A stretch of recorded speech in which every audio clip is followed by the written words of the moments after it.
అతిశయంబుగ కల్లలాడనేర్చితిగాని పాటిగా సత్యముల్ పలుకనేర సత్కార్య విఘ్నముల్ సలుపనేర్చితిగాని ఇష్టముందగా నిర్వహింపనేర ఒకరి సొమ్ముకు దోషిలొగ్గనేర్చితిగాని చెలువుగా ధర్మంబు చేయనేర ధనములియంగ వర్ధనగనేర్చితిగాని శీఘ్రమిచ్చేటట్టు చెప్పనేర పంకజాతాక్ష నేనెంత పాతకుడనో తప్పులన్నీయు క్షమించు తండ్రివీవే భూషణ వికాస శ్రీ ధర్మపుర నివాస దుష్ట సంహార నరసింహ దురిత దూరా.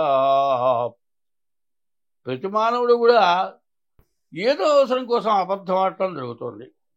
ప్రతి వ్యక్తి కూడా రోజుకొక్కసారి అబద్ధం ఆడటం జరుగుతుంది. కానీ సత్యాన్ని పలకటం కానీ మంచి పనులు చేయటం కానీ రోజు జరుగుతుందా? కాదండి. మన సొమ్ము ఎవరికి దానం చేయకపోతే మారే, కానీ ఒకళ్ళ సొమ్ముకి ఆశపడి ఏదో రకంగా వాళ్ళ సొమ్ముని అపహరించడం కూడా జరుగుతుంది. ఎవరికైనా ధనం ఇవ్వటం మన వల్ల కాకపోవచ్చు, కానీ ఎవరన్నా దానం చేసే వాళ్ళని చేయకుండా చేయడం జరుగుతోంది.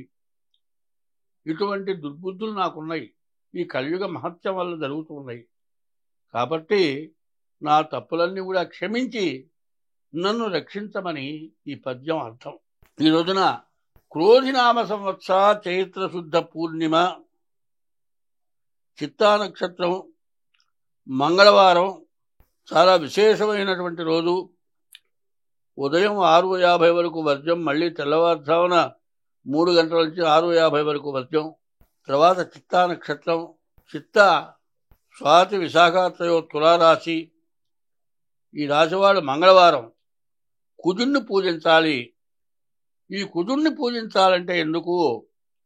ఈ కుజుణ్ణి పూజించేది భూమి కొనుక్కోవాలంటే కుజుణ్ణి పూజించాలి, ఇల్లు కట్టుకోవాలంటే కుజుణ్ణి పూజించాలి, ఆరోగ్యం బాగుండాలంటే కుజుణ్ణి పూజించాలి, ఏదైనా వ్యాధి వచ్చిందంటే రక్త పరీక్ష చేయించుకోవాలి. రక్తానికి కారకుడు కుజుడు. అటువంటి కుజుణ్ణి పూజించడం. పూర్ణిమ చాలా విశేషమైంది. చంద్రశేఖరుడు ఈశ్వరుడు జటాజూటంలో పైన నెత్తి మీద చంద్రుణ్ణి అలంకరింపజేసుకున్నాడు. అటువంటి చంద్రుణ్ణి పూజిస్తే ఈశ్వరుణ్ణి పూజించిన ఫలితం వస్తుంది. ఈరోజు చాలా విశేషమైనటువంటి రోజు. ఈ రోజున క్రోధినామ సంవత్సర చైత్రశుద్ధ పూర్ణిమ, మంగళవారం, మరి చిత్తా నక్షత్రం, చిత్తార్థం, స్వాతి విశాఖాస్త్రయోతుల తులా వృషభయోర్భృగు, తులా వృషభ రాశికి శుక్రుడు అధిపతి. అటువంటి శుక్రుణ్ణి, కుజుణ్ణి, మంగళవారం అమ్మవారిని, తర్వాత మంగళవారం మరి రాహుకాల పూజ, ఇటువంటివన్నీ కూడా చేస్తే మీకు అన్ని విధాలా బాగుంటుంది. కనీసం కలవు స్మరణాన్ముక్తి.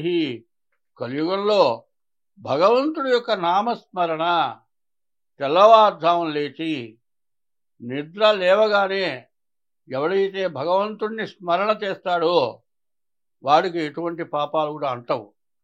మరి ఈరోజు మనం ఏం చెప్పుకున్నాం? క్రోధినామ సంవత్సర చైత్రశుద్ధ పూర్ణిమ, మంగళవారం, మరి ఏప్రిల్ నెల 2024 సంవత్సరం ఏప్రిల్ నెల 23వ తారీఖు మంగళవారం.